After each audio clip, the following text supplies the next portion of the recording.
Bonjour et bienvenue dans ce tutoriel de formation sur SolidWorks. SolidWorks est un logiciel de dessin assisté par ordinateur. Dans cette activité, on va expliquer l'utilisation de ce modeleur 3D par la création de deux pièces simples, un fourreau d'une poupée mobile et son écrou. Ensuite, on fera l'assemblage de l'écrou sur le fourreau par 3 vis.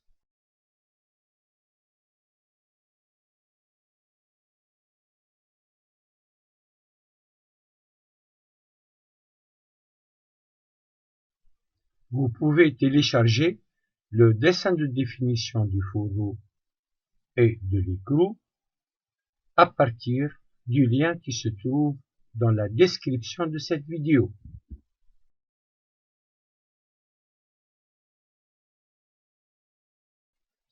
L'écrou est constitué de deux parties cylindriques. La première partie cylindrique a un rayon 34 et une épaisseur de 12.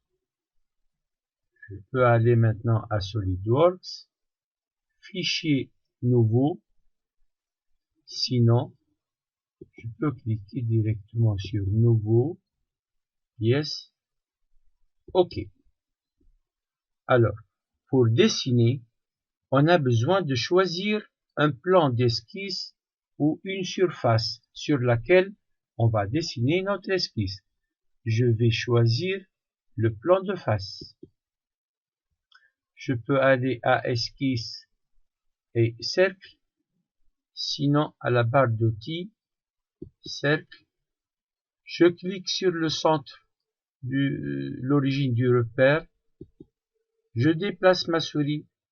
Je clique sur n'importe quel rayon et je vais saisir à gauche 34 et je valide. Maintenant, ce cercle, je vais donner à ce cercle un volume. Donc, il est déjà sélectionné, sinon je peux sélectionner l'esquisse et aller à la fonction base bossage extrudé. Sinon, vous trouvez cette fonction ici.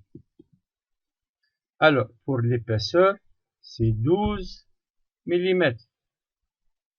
Je valide. Donc, la première partie cylindrique est dessinée.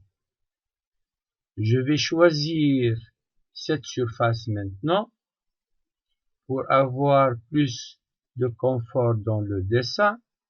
Je peux faire normal A pour avoir en face cette surface. Je vais dessiner donc un autre cercle. Je rappelle que la deuxième partie de l'écrou est constituée d'un cylindre de longueur 48, 60 moins 12 et de rayon 20, 40 sur 2. Donc, cercle, je clique sur le centre, je déplace ma souris et je clique et je saisis le rayon 20 et je valide. Je vais extruder ce cercle, longueur 48 et je valide.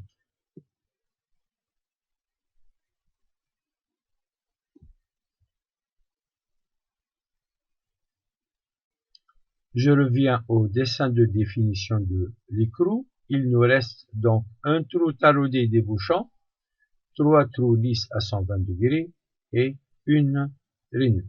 Je vais commencer par la rainure. Les dimensions de cette rainure, 12 comme épaisseur et 25 la distance jusqu'à l'axe de l'écrou. Je vais choisir cette surface comme plan d'esquisse. Normal A. Alors l'esquisse sera un rectangle. Je vais utiliser la cotation intelligente Je clique sur cette arête et je saisis la distance de 12, je valide. Pour avoir une rainure au milieu, je clique sur cette arête et sur le centre, et là je saisis la distance 6, c'est-à-dire 12 sur 2. Et enfin, la distance de 25 et je valide. Alors, maintenant, je vais utiliser enlèvement de matière extrudée.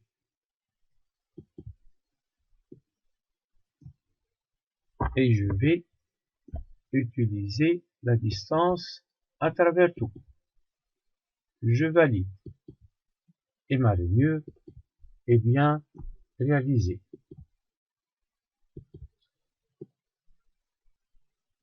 Pour les 3 trous à 120 degrés. Alors, le diamètre est de 7 mm et la distance de l'axe de ce trou se trouve à 27 mm de l'axe de l'écrou. Je vais choisir cette surface comme plan d'esquisse, normal A, et notre esquisse maintenant sera un cercle. Il vaut mieux dessiner ce cercle au milieu. Je clique sur le rayon et je saisis le rayon de 3,5 et je valide.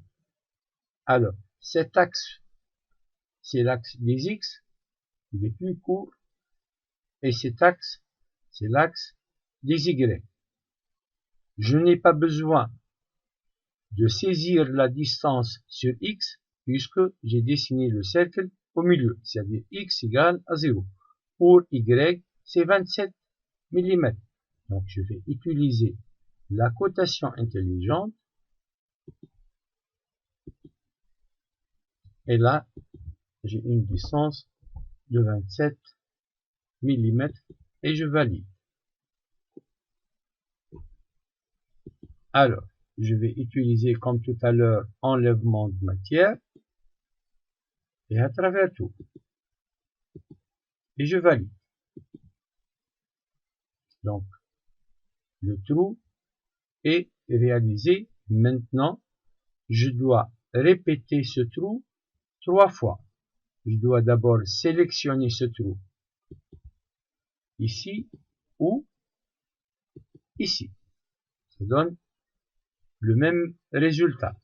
Ensuite, je vais utiliser répétition circulaire. Alors, avant tout, il faut sélectionner un axe de répétition. C'est un axe autour duquel la répétition sera créée. J'ai la possibilité soit de cliquer sur une arête ou sur une surface cylindrique qui ont le même axe que notre axe de répétition. Pour afficher l'axe, vous pouvez aller affichage, axe temporaire. Et on a l'axe de notre écrou, un axe temporaire. Donc je peux soit cliquer sur cet axe ou sur, par exemple, cette surface cylindrique. Il nous reste à corriger le nombre, 3, et cocher espacement constant et SolidWorks va diviser donc 360 sur 3 et je valide. Et pour terminer, il nous reste le trou taraudé débouchant M24. Donc, je vais sélectionner cette surface en plan d'esquisse, normal A, et je vais utiliser assistance pour le perçage. Vérifiez que vous avez la taraudage. vérifiez que vous avez la norme ISO, trou taraudé, et non pas un trou taraudé pour tuyauterie, trou taraudé,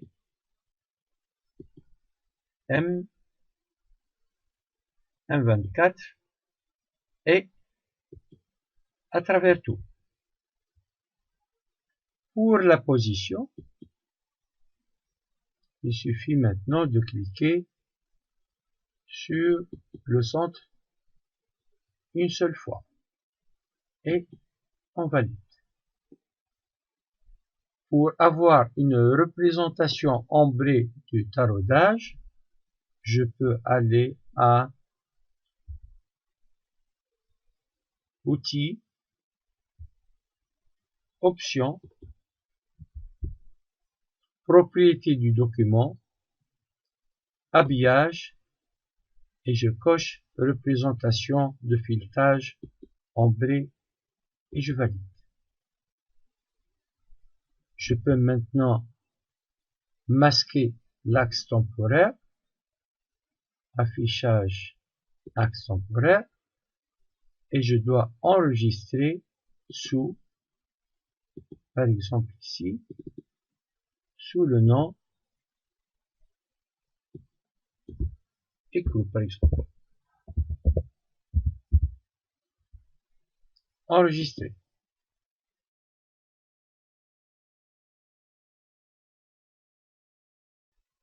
On passe maintenant à la création du fourreau. On remarque qu'il y a une forme conique dans ce fourreau. Donc, il est plus facile de changer de méthode. Tout à l'heure, on a créé l'écrou par extrusion. Cette fois, on va utiliser la méthode de révolution. Cette méthode consiste à dessiner une section et une ligne de construction, puis faire tourner la section autour de la ligne de construction. Les dimensions de cette section seront, alors le point de départ c'est à 15 mm, 30 sur 2, puis la distance 19, ça vient du rayon 34, moins 15. Cette distance 200, elle est donnée là. Cette distance 14, ça vient du rayon 34, moins le rayon ici 20, et 40 sur 2. Donc là, on a un rayon de 20.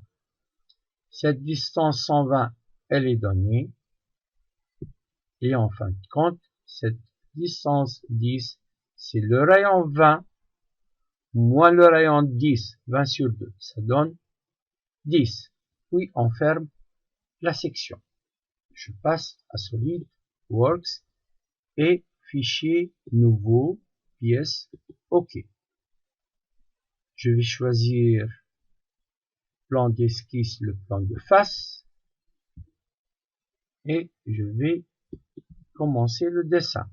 Il y a plusieurs méthodes. Je vais commencer par une méthode qui consiste à tracer une droite, et dès que vous cliquez, sans faire bouger la souris, je vais saisir la distance 15. Entrée. Puis, je déplace ma souris vers le haut, je clique, sans faire bouger la souris, je saisis la distance 19. Entrée. Je déplace ma souris à droite, je clique, et je saisis la distance 200. Je déplace ma souris vers le bas, je clique, et je saisis la distance 14. Entrée. Je déplace ma souris à gauche, je clique, et je saisis la distance 120. Entrée. Je déplace ma souris vers le bas. Essayez de ne pas cliquer quand vous avez des traits comme ça risque de créer des contraintes. Donc, essayez de cliquer ailleurs.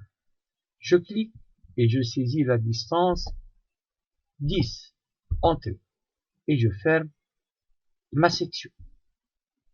Je peux tracer maintenant la ligne de construction. Le point de départ, c'est le centre. Entrée. N'oubliez pas surtout d'effacer ce trait-là. Ça ne fait pas partie de la section. Donc on peut cliquer sur Zoom au mieux, sinon double-clic avec la roulette. Et je vais maintenant cliquer sur la fonction bossage base avec révolution. Et vous voyez que la pièce, le fourreau, est créée. Je vais vous montrer une autre méthode. Vos pièces OK. Plan de face comme plan d'esquisse. Et je commence à tracer. Donc, cette méthode consiste à faire à peu près les distances. À peu près 15, je clique. À peu près 19, je clique. À peu près 200 et je clique. À peu près 14, là je clique. À peu près 120 et je clique. À peu près 10 et je clique, puis je ferme ma section. Ensuite, ligne de construction à partir de l'origine du repère. Entrée et échappe. Zoom au mieux. Je vais utiliser la cotation intelligente. Là, c'est 15. Là, c'est 19. Là, c'est 200. Là, c'est 14. Là, c'est 120. Et enfin, là, c'est 10. Je valide. Ma section est dessinée. Je vais vous montrer qu'est-ce qui se passe si on n'efface pas ce trait. Alors, la fonction bossage base avec révolution, je clique et la révolution n'est pas réalisée. Je dois cliquer sur la section. Par contre, si j'efface ce trait qui ne fait pas partie de la section, on peut commencer le dessin de la section à partir de ce point et remplacer le trait par une simple cotation. Après avoir effacé ce trait, regardez, la révolution se fait automatiquement. Je valide.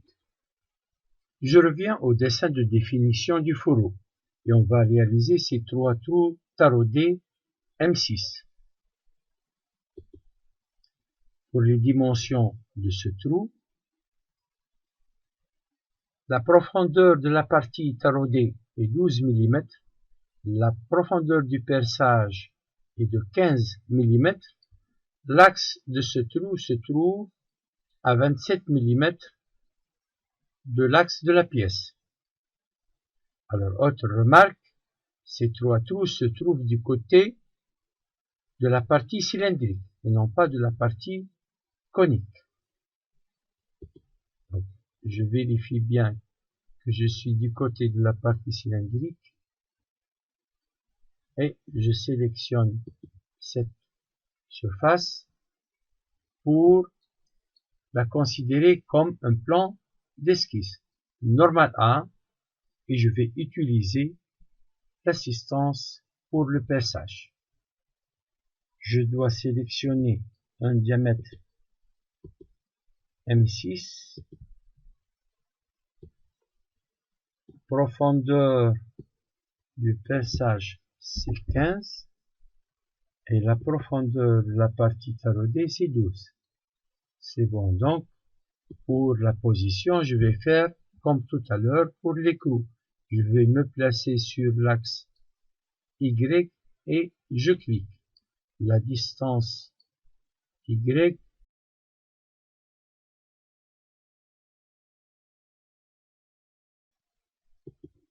je vais saisir la distance 27. Je valide. Et je valide et c'est bon.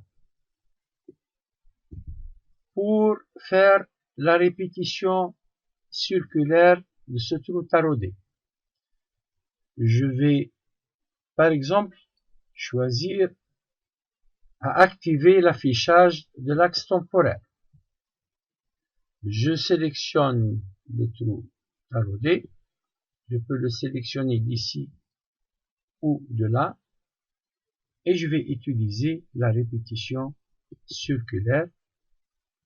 Pour l'axe de répétition, je vais choisir l'axe temporaire, et j'ai la même chose 3 fois avec un espacement constant et je valide. La dernière étape, et peut-être la plus délicate, c'est de faire une rainure.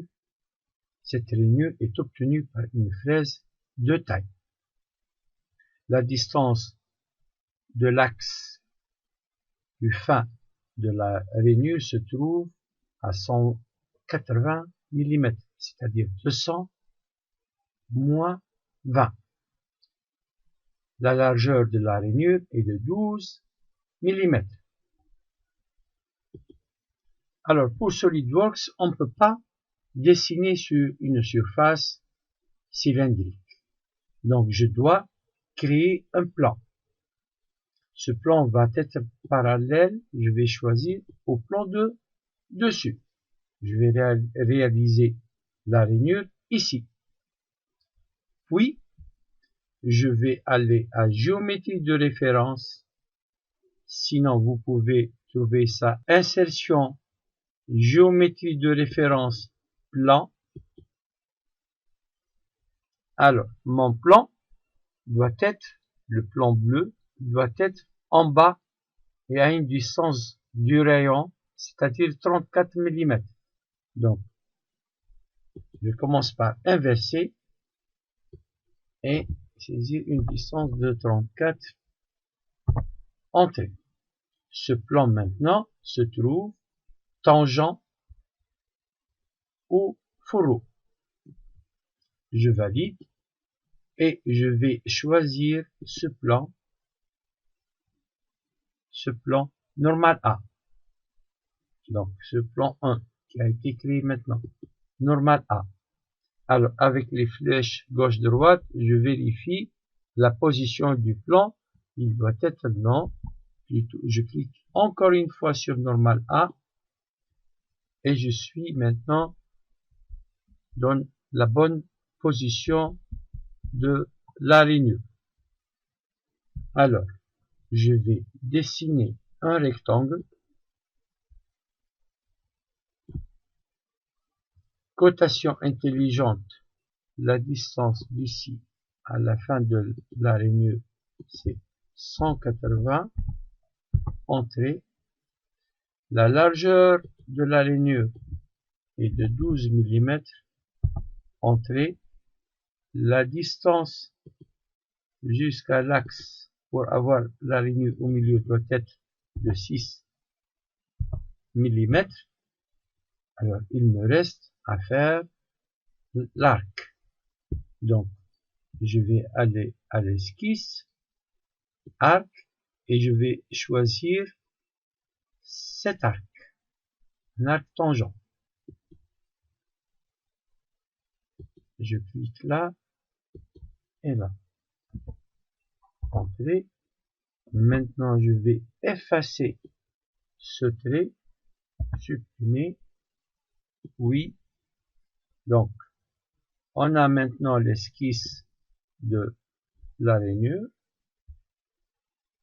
Je vais faire enlèvement de la matière. Et là, je remarque que l'enlèvement est inversé. Je vais inverser le sens en cliquant ici. Alors, profondeur de l'araignée, c'est 34 moins 25, c'est-à-dire 9 mm. Et je valide. Ce plan maintenant, je n'ai plus besoin, je peux faire un clic droit et cacher. Je peux aussi désactiver l'affichage de l'axe temporaire et en fin de compte, enregistrer sous, je vais enregistrer le fourreau sous le nom de fourreau. Enregistrer.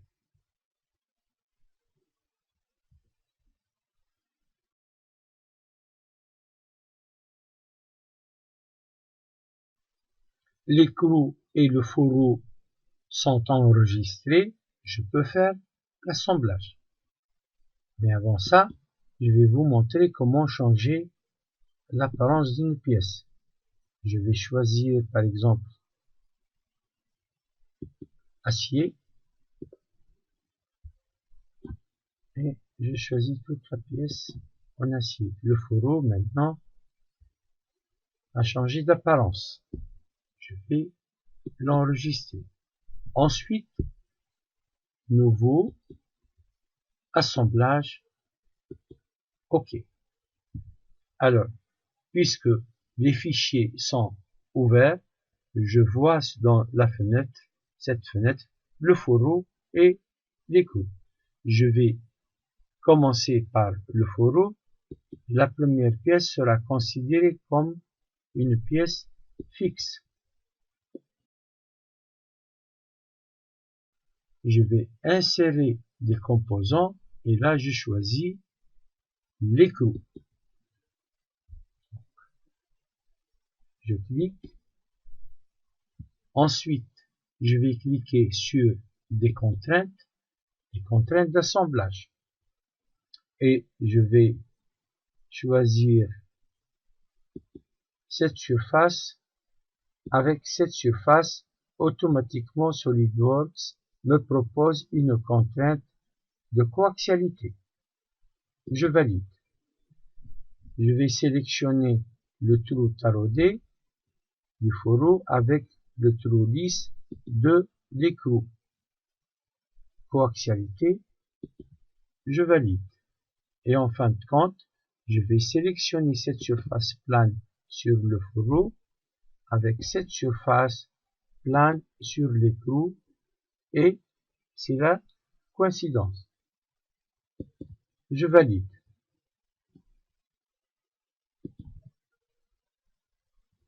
Maintenant, je vais vous proposer d'utiliser des vis d'assemblage.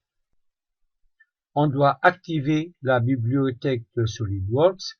Pour cela, on peut aller à Outils, Compléments, cocher SolidWorks Toolbox et SolidWorks Toolbox Browser et cliquer sur OK. Sinon, on clique sur Produit Office, SolidWorks Toolbox et la bibliothèque est activée. Donc, bibliothèque, Toolbox, ISO, vis hexagonale. Je vais choisir la vis ISO 4018.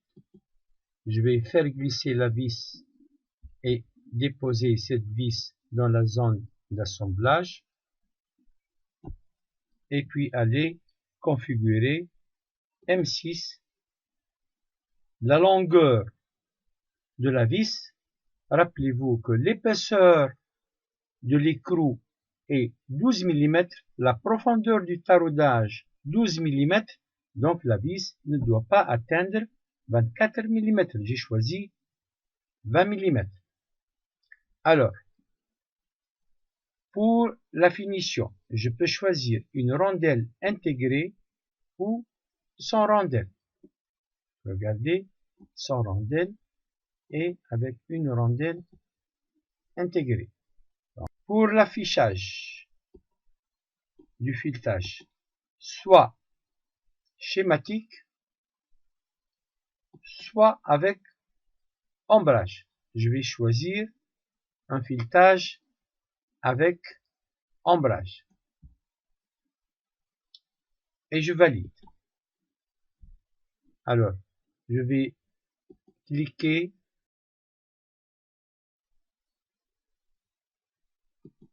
pour avoir trois vis, puisque j'ai 3 trous taraudés. Ensuite, je passe au montage. Contrainte.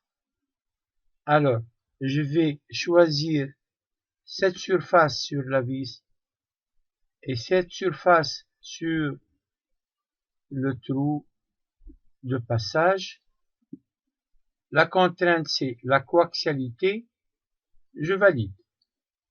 Ensuite, je vais choisir cette surface plane et cette surface plane.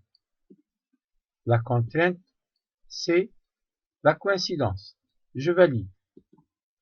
Alors, je peux faire ça pour les deux autres vis. Donc, c'est la première méthode. La deuxième méthode consiste à insérer une seule vis et faire une répétition circulaire des composants. Dans ce cas, je n'ai plus besoin de ces vis-là. Alors, pour faire la répétition, je peux sélectionner une vis qui est déjà montée, aller à répétition circulaire de composants, choisir l'axe de répétition, espacement constant et 3 vis. Je valide. Maintenant, j'ai les 3 vis. Je vais vous proposer une troisième méthode. Et ça sera plus rapide. Donc, je supprime ces vis-là. La troisième méthode est d'utiliser Smart Fasteners. OK. Alors, je peux choisir tout remplir, c'est-à-dire automatiquement SolidWorks va chercher les trous taraudés et mettre des vis. Donc, il a fait ça automatiquement. Alors, je peux cliquer, si vous voulez, sur clic droit et changer le type d'attache. Je vais revenir à la vis hexagonale et choisir ISO 4018. Donc, il va changer ça automatiquement. Je peux décocher mise à jour automatique de la longueur et je vais choisir moi-même la longueur. La longueur, je vais choisir 20 et je valide. Cette méthode est très rapide. Alors, pour ceux qui ont un problème avec Toolbox, surtout pour ceux qui ont un Windows 10, je vais vous donner un lien pour insérer manuellement une vis. Alors, comment vous allez faire? Insérer composant, parcourir, et vous allez insérer cette vis. Ouvrir. Et là, vous pouvez l'utiliser manuellement.